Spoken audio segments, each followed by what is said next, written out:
નમસ્કાર. ધોરણ 12નું આ 12મું પ્રકરણ છે, જેનું નામ છે પરમાણુઓ. બોર્ડની એક્ઝામની દ્રષ્ટિએ જોઈએ તો આ પ્રકરણમાંથી કુલ 7 માર્ક્સના પ્રશ્નો પૂછાઈ શકે છે. એ 7 માર્ક્સના પ્રશ્નોની વહેંચણી 4 MCQ 1 માર્ક્સના અને 3 માર્ક્સનો એક લાંબો પ્રશ્ન, આ રીતે થઈ અને કુલ 7 માર્ક્સના પ્રશ્નો આમાંથી આવી શકે. બ્લુ પ્રિન્ટ છે એ બદલાઈ શકે, એટલે કે આ પ્રશ્નોની વહેંચણી જુદી રીતે હોઈ શકે, પણ મોટે ભાગે 7 માર્ક્સ છે એ તમારે ધ્યાન રાખવાના. જો આ પ્રકરણમાં આપણે પરમાણુઓ છે એ શું છે, એના વિવિધ મોડેલો છે, બરાબર, એની શોધ કેવી રીતે થઈ અને પરમાણુનું વિજ્ઞાન એ કેવી રીતે આગળ વધ્યું એ બાબતો ડિટેલમાં સમજવાની છે. આ પ્રકરણ એ આધુનિક ભૌતિક વિજ્ઞાનનું પ્રકરણ ગણાય છે. 3 પ્રકરણો છે એ ક્રમમાં છે. આની આગળ આપણે શીખી ગયા દ્વૈતવાદ, એમાં દ્રવ્યના તરંગો, એનો આપણને પરિચય મળ્યો.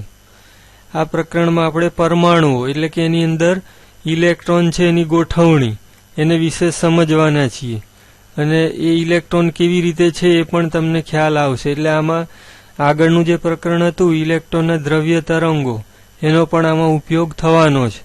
અને આના પછીનું જે પ્રકરણ છે એમાં પરમાણુની અંદરનો જે ભાગ રહ્યો ન્યુક્લિયસ, એનો આપણે પરિચય મેળવીશું. બરાબર, તો આ રીતે 3 વિભાગો પડ્યા. પહેલા તો દ્રવ્ય તરંગો એટલે કે ઇલેક્ટ્રોનના તરંગો શું છે આગળ શીખી ગયા. આ પ્રકરણમાં આપણે ઇલેક્ટ્રોન છે પરમાણુમાં કેવી રીતે વિતરિત થયેલા છે, બરાબર, એની ઉર્જાઓ છે વગેરે બધું શીખવાના છે. એટલે મુખ્ય વસ્તુ હશે પરમાણુમાં ઇલેક્ટ્રોન, બરાબર, એનો અભ્યાસ, અને થોડું ઘણું ન્યુક્લિયસની ચર્ચા કરીશું. અથવા તો પરમાણુ આખો શું છે એ સ્થૂળ રીતે આપણે સમજવાના છીએ, અને પછી એમાં ડિટેલમાં પણ જઈશું, અને આગળના જે પ્રકરણમાં આપણે ન્યુક્લિયસ સમજવાના છે. તો આવી બાબતો આ પ્રકરણમાં આવવાની છે. જો ઇતિહાસ તપાસીએ તો પરમાણુના વિવિધ મોડેલ આવ્યા. એમાં સૌથી પહેલા પ્રાથમિક કક્ષાનું મોડેલ આવ્યું જે તર્ક ઉપર આધારિત હતું, એટલે એને હાઇપોથેટિકલ અથવા તો અધિતર્ક ઉપર આધારિત મોડેલ પણ કહી શકાય. થોમ્સન નામના વૈજ્ઞાનિકે સૌથી પહેલા પરમાણુની કલ્પના કરી કે પરમાણુ કેવો હશે. પણ વિજ્ઞાનની કલ્પનાઓ એ ખાલી એમનેમ તુક્કા હોતા નથી, એનો બેઝ તો પાછો વિજ્ઞાન જ હોય છે. તો તાર્કિક રીતે થોમ્સન એવું કીધું કે પરમાણુ એ તટસ્થ હશે અને એમાં ધન અને ઋણ એવા વિદ્યુત ભારિત કણો એ અંદર સમાયેલા હશે અને એનું કંઈક વિતરણ હશે. પણ એ વિતરણ એને પ્લમ પુડિંગ અથવા તો વોટરમેલન એની સાથે એને સરખાવીને એનો તર્ક આપ્યો.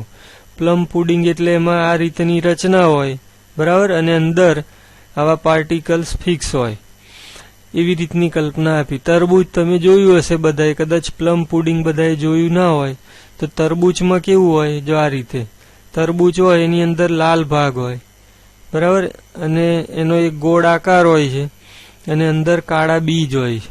તો થોમ્સને બીજ એની સાથે ઇલેક્ટ્રોનને સરખાવ્યા, કાળા બીજ, અને લાલ ભાગ છે બધો ધન વિદ્યુત ભારનો છે એવી સરખામણી કરી. તો આ સૌથી પહેલું મોડેલ આપ્યું પ્લમ પુડિંગ અથવા વોટરમેલન મોડેલ. તો 1897માં વાયુમાંથી વિદ્યુત વિભાર એટલે ઇલેક્ટ્રિક ડિસ્ચાર્જ એ અંગેના પ્રયોગો એમને કરેલા, બરાબર, અને એ બધા પ્રયોગોના સાર સ્વરૂપે આ હાઇપોથેટિકલ મોડેલ અથવા તો અધિતર્ક આપ્યો.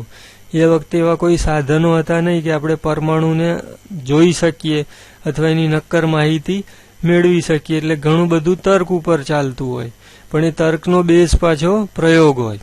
તો આ પ્રયોગ ઉપરથી આ બધું સાબિત થયું કે પરમાણુ આવો હશે, બરાબર. આ પહેલું મોડેલ હતું થોમ્સનનું. થોમ્સને આપેલું આ પરમાણુનું સૌથી પ્રાથમિક કક્ષાનું પ્રથમ મોડેલ કહેવાય છે, જેમાં ઘણું બધું ખોટું છે, છતાં સાચી વસ્તુ એટલી જ છે કે પરમાણુ વિશેનો થોડો ખ્યાલ અથવા એ દિશામાં એને વિચાર કર્યો અને ધન અને ઋણ વિદ્યુતભારની ચર્ચા છે એ ઊભી કરી.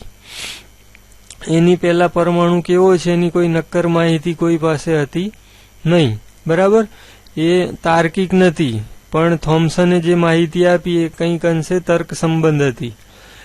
તો એને સાર શું આપ્યો?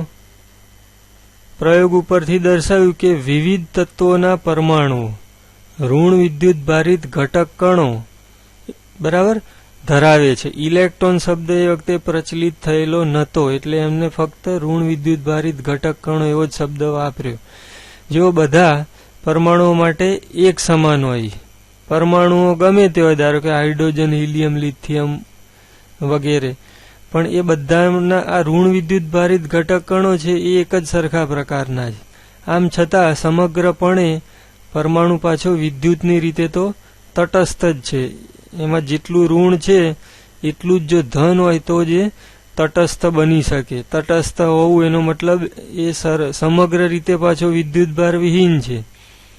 આથી ઇલેક્ટ્રોનના ઋણ વિદ્યુતભારને તટસ્થ કરવા માટે પરમાણુમાં અમુક ધન વિદ્યુતભાર પણ હોવો જ જોઈએ અથવા હશે એવી આગાહી પણ એમને કરી.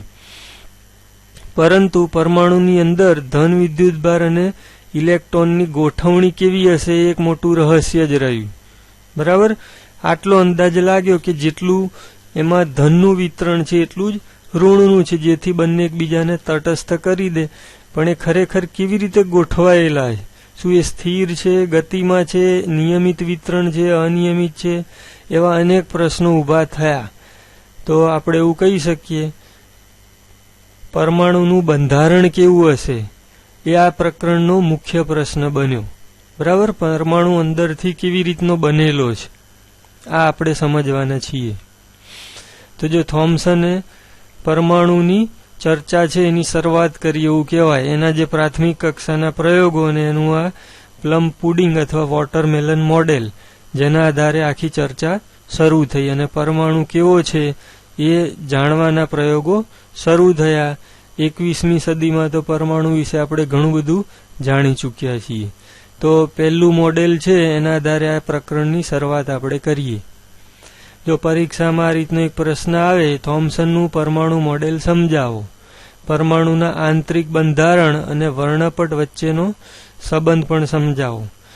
તો આગળ મેં સમજાવ્યું એમ સૌ પ્રથમ જે થોમ્સન દ્વારા પ્રસ્તાવિત થયેલું આ મોડેલ પરમાણુઓ ધન વિદ્યુતભાર પરમાણુના સમગ્ર કદમાં નિયમિત રીતે વિતરિત થયેલો છે અને ઋણ વિદ્યુતભારવાળા ઇલેક્ટ્રોનને તરબૂચમાંના બીજની જેમ એ જડાયેલા છે એવું એ મોડેલ આપ્યું. અને આ મોડેલને પરમાણુનું પ્લમ પુડિંગ મોડેલ કહેવાયું. બરાબર, પણ આ મોડેલની અમુક મર્યાદાઓ હતી. જે મર્યાદાઓ પછી જે પ્રયોગ થયા એના ઉપરથી ધ્યાનમાં આવી. તો મર્યાદાઓ મુખ્ય આ બે મર્યાદાઓ. તો પહેલી શું છે? પરમાણુ દ્વારા ઉત્સર્જિત અસતત તરંગ લંબાઈઓના વિકિરણનું ઉત્સર્જન એ સમજાવી શક્યું નહીં. આગળ આપણે શીખીશું કે પરમાણુઓમાંથી વિવિધ પ્રકારની તરંગ લંબાઈઓનું ઉત્સર્જન થાય છે, એવા વિકિરણો મળે છે આપણને. એ શા માટે થાય છે એ આ થોમ્સન મોડેલમાં એનો જવાબ નથી. પછી બીજું મોડેલ પણ આવશે, રધરફોર્ડનું મોડેલ. એ આના પછી આવશે. તો રધરફોર્ડના પ્રયોગમાં જોવા મળતું કે મોટા કોણે પ્રકિરણ થતું હતું એ સમજાવી શકાયું નહીં. આલ્ફા કણોનો મારો છે એ પરમાણુ પર ચલાવીએ તો એમાં અમુક આલ્ફા કણો મોટા કણે ફંટાઈ જતા હતા. એવું શા માટે થતું હતું એ પણ થોમ્સન મોડેલમાં એનો કોઈ જવાબ નથી. બરાબર, ઉત્સર્જાતા વિકિરણની તરંગ લંબાઈ ઉપરથી એવું જાણવા મળે છે કે પરમાણુની ત્રિજ્યા 10⁻10 મીટરના ક્રમની છે એમ દર્શાવ્યું. પણ આ થોમ્સન પાસેનો જવાબ નથી. આપણે જાણીએ છીએ કે ઘટ્ટ દ્રવ્ય, ઘન કે પ્રવાહી અને ઘટ્ટ વાયુઓ બધા તાપમાને વિદ્યુત ચુંબકીય વિકિરણોનું ઉત્સર્જન કરે છે, જેમાં ઘણી તરંગ લંબાઈઓનું સતત વિતરણ હોય છે, પરંતુ તેમની તીવ્રતાઓ પાછી અલગ અલગ હોય. આવું પણ શા માટે થાય છે એ પણ આ થોમ્સન મોડેલની મર્યાદા છે. આ વિકિરણ પરમાણુના દોલનને લીધે હોય છે અને તે દરેક પરમાણુ કે અણુઓની તેના પડોશી અણુ પરમાણુ સાથેની આંતરક્રિયા દ્વારા થાય છે. બરાબર, આવા બધા ઘણા બધા પ્રશ્નો છે. જો આના કરતા તદ્દન વિરુદ્ધ ઓછી ઘનતાના વાયુઓને જ્યારે ગરમ કરતા એની જ્યોતને ગરમ કરી અથવા જાણીતી નિયોન સાઇન કે મર્ક્યુરી વેપર લાઇટની જેમ વિદ્યુતીય રીતે ઉત્તેજિત કરતા આ આખી પ્રક્રિયા છે, જેમાં આપણે આગળના પ્રકરણમાં ડિસ્ચાર્જ ટ્યુબ જોઈએ ને એવી જ રીતે ચોક્કસ તરંગ લંબાઈઓ એમાં હાજર હોય. જે ઉત્સર્જિત પ્રકાશ મળે એમાં ચોક્કસ તરંગ લંબાઈ હાજર હોય. આ વર્ણપટ પ્રકાશિત રેખાઓની શ્રેણી સ્વરૂપે દેખાય. આ હું તમને બતાવું છું હમણાં. બરાબર. આવા વાયુઓમાં પરમાણુ વચ્ચેની જગ્યા વધારે હોય છે, તેથી ઉત્સર્જિત વિકિરણ પરમાણુઓ કે અણુઓ વચ્ચેની આંતરક્રિયાને બદલે વ્યક્તિગત પરમાણુઓને લીધે હોય એવું માની શકાય. તો આનો જવાબ પણ થોમ્સન મોડેલ પાસે નથી. બરાબર. જો એ આવું કહેવા માંગે છે. આ રીતે ડિસ્ચાર્જ ટ્યુબમાં વાયુ છે એ એના અણુઓ પરમાણુઓ ઉત્તેજિત થાય તો એમાંથી આવું વિકિરણ મળે, અને એ વિકિરણ છે એ ઉત્સર્જિત વર્ણપટ આપશે આપણને, જેમાં આવી સ્પષ્ટ રીતે રેખાઓ દેખાશે આ સ્લિટના કારણે. બરાબર. આ સતત વર્ણપટ છે, પણ એ સતત વર્ણપટમાં આવી અસતત રેખાઓ જોવા મળે. જો અહીંયા હિલિયમ છે એનું બતાડ્યું છે, અહીંયા તમને દેખાતી હશે રેખાઓ. પછી આ Fe લોખંડ છે, એમાં તો બહુ સ્પષ્ટ રીતે ઘણી બધી અસતત વિતરણની રેખાઓ દેખાય છે. તો એની આ વાત છે. બરાબર. દરેક તત્વ સાથે વિકિરણનો લાક્ષણિક વર્ણ પણ સંકળાયેલો છે. હમણાં મેં બતાડ્યો હિલિયમનો અને લોખંડનો, Feનો. દાખલા તરીકે હાઇડ્રોજન હંમેશા એવી રેખાઓનો સમૂહ આપે છે કે જેમના સ્થાનો વચ્ચે વિવિધ નિશ્ચિત અંતર છે, એટલે કે તેઓ અમુક નિશ્ચિત સ્થાન પર છે. આ હકીકતે એમ સૂચવ્યું કે પરમાણુના આંતરિક બંધારણ અને તેના દ્વારા ઉત્સર્જિત વર્ણપટ વચ્ચે ગાઢ સંબંધ છે. જો અહીંયા જે આ ચર્ચા થઈ વર્ણપટની, એ પણ હજી હું તમને બીજા પણ બતાવી રહ્યો.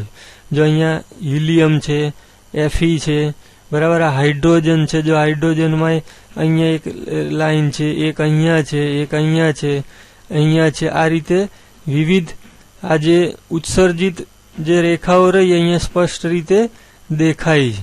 બરાબર. આ એની ગોઠવણી છે.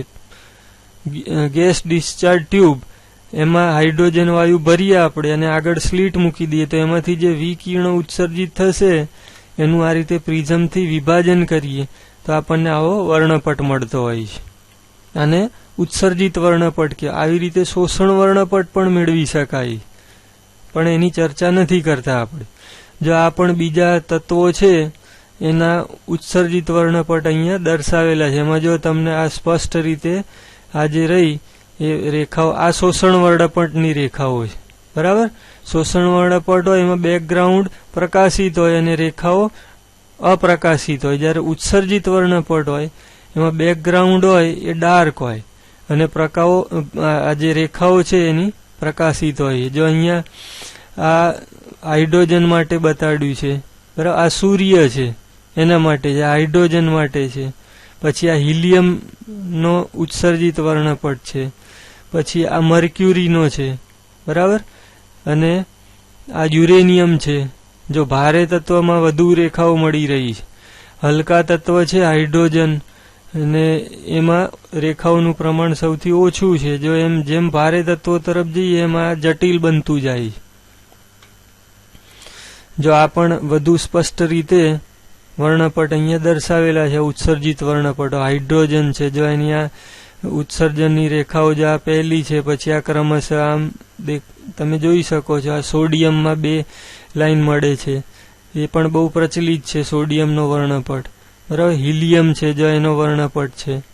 પાછો આ નિયોન છે, નિયોનની ચર્ચા આવેલી છે. મર્ક્યુરી છે, બરાબર. જો અહીંયા તમને ખ્યાલ આવે એટલે તરંગ લંબાઈ પણ અહીંયા દર્શાવેલી છે નેનોમીટરમાં. એટલે આ દરેક રેખા એ કઈ જગ્યાએ મળી રહી છે એ પણ આપણે અંદાજ લગાવી શકીએ.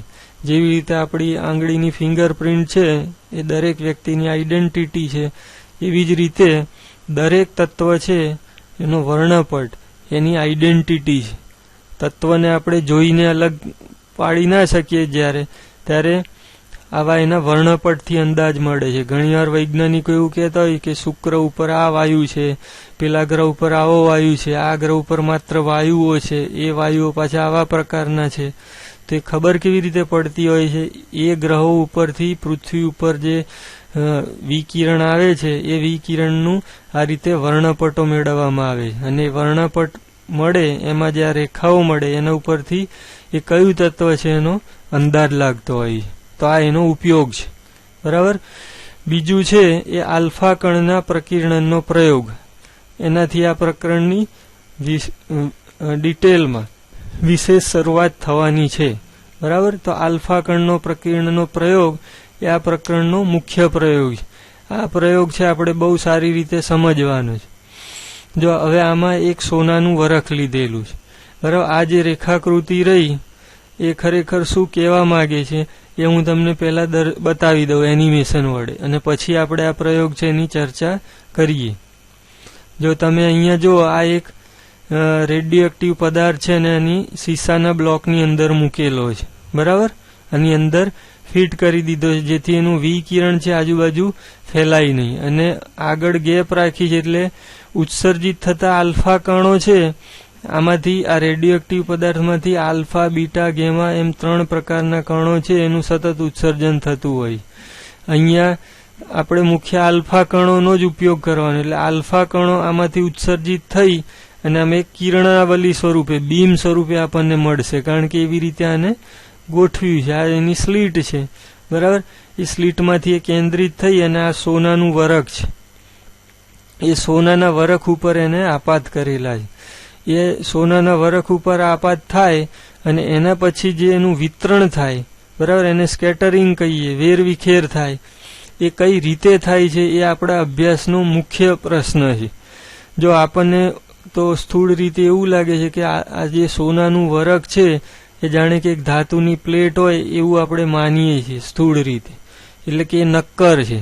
પણ આ પ્રયોગે એવું સાબિત કરી આપેલું કે સોનાનું વરખ અથવા તો કોઈ પણ ધાતુનું વરખ કે પ્લેટ કે ધાતુનો ટુકડો કે કોઈ પણ દ્રવ્ય એ ક્યારેય આખે આખું નક્કર હોતું નથી. જો એ નક્કર હોત તો આલ્ફા કણો આની આરપાર નીકળી શક્યા હોત નહીં. બરાબર. અને બધા આલ્ફા કણો આની સાથે ટકરાઈ અને પાછા રિવર્સ ગયા હોત. પણ એવું બન્યું નહીં. આ પ્રયોગ ઉપરથી તો એવું સાબિત થયું કે મોટા ભાગના આલ્ફા કણો આમાંથી સીધા નીકળી ગયા આરપાર જાણે કે આ વરખ એના માટે હતું જ નહીં. ખૂબ થોડા આલ્ફા કણો એ પાછા ગયા. બરાબર. એટલે ખૂબ થોડા પાછા ગયા એનો મતલબ એવો થાય કે આ નક્કર દેખાતો ભાગ એ વાસ્તવમાં નક્કર નથી, ખૂબ ઓછા પ્રમાણમાં એ નક્કર છે. અને ઘણા બધા આજુબાજુ વેરવિખેર પણ થયા. એ આજુબાજુ જે વેરવિખેર થયા એ એવું સૂચવે છે કે એમાં નક્કર ભાગ છે એ પાછો અંદર વેરવિખેર હશે અને ઘણું બધું પોલાણ પણ અંદર હોવું જોઈએ. જો આનું જે પરિણામ મળ્યું એક અત્યારે મેં તમને સમજાવ્યું એ કંઈક અંશે આવું હતું. આનો ટોપ વ્યૂ જોઈએ તો આની અંદર એ કંઈક એવું છે કે જેના કારણે આ જે આલ્ફા કણો છે આ રીતે આ જે પડદો છે એ પડદા ઉપર એના સિન્ટિલેશન સ્વરૂપે પ્રકાશિત ટપકા સ્વરૂપે આપણને આ રીતે મળશે. બરાબર. ઝીંકનો પડદો છે એટલે એમાં એવું થવાનું એ હજી હું તમને સમજાવીશ. તો આના ઉપરથી આપણને પરમાણુ છે એ કેવો હશે એનો થોડો ઘણો અંદાજ મળે છે. જો આમાં ખરેખર આવું બની રહ્યું છે.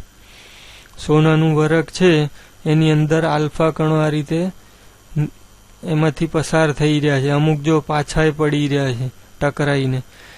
જો આ સ્થિર સ્વરૂપમાં જોઈએ તો અંદર આવું બન્યું હશે એવો અંદાજ આપણે લગાવી શકીએ. આ આલ્ફા કણો એ આ રીતે જઈ રહ્યા છે. અમુક ટકરાઈ અને પાછા વળી રહ્યા છે. ઘણા બધા આ રીતે ફંટાઈ ગયા છે. બરાબર. તો અમુક મોટા ભાગના આરપાર નીકળી ગયા, અમુક પાછા પડ્યા, અમુક સીધા નીકળી ગયા. તો આવા 3 પ્રકાર મુખ્યત્વે જોવા મળે છે આમાં. જો આખો પ્રયોગ છે એને આ રીતે પણ સમજાય કે આ ફ્લોરોસન્ટ સ્ક્રીન છે. આ રેડિયો એક્ટિવ તત્વમાંથી ઉત્પન્ન થયેલા આલ્ફા કણોનું બીમ છે અહીંયા. બરાબર. સોનાની ફોઇલ છે, વરખ કે પતરું, એની ઉપર એ આપાત થાય તો અમુક આ રીતે પાછા પડ્યા. બરાબર. આ ડિફ્લેક્શન થયું. આ નોન ડિફ્લેક્ટેડ એટલે કે સીધે સીધા નીકળી ગયા. સોનાનું વરખ જાણે કે એમના માટે હતું જ નહીં. અને આ જે રહ્યા એ અમુક સાઈડમાં ડિફ્લેક્ટ થયા છે. પણ જો સૌથી પ્રમાણ જો મોટા ભાગના તો સીધા જ જતા રહ્યા છે. પછી થોડા ઘણા સાઈડમાં ડિફ્લેક્ટ થયા છે અને ખૂબ ઓછા એ રિવર્સ આવ્યા છે અથવા તો વિરુદ્ધ દિશામાં ડિફ્લેક્શન થયું. જો આવું શા માટે થયું, બરાબર, એ આપણે આ પ્રયોગથી સમજવાનું છે. બરાબર, તો આટલી બાબતો આપણે આજે રાખીએ છીએ. બરાબર, બાકીનું છે એ ડિટેલમાં આખો પ્રયોગ છે એ આપણે પછીના લેક્ચરમાં સમજવાના છીએ. તો આટલી બાબતો આજે આપણે રાખીએ છીએ. Thank you. જય સ્વામિનારાયણ.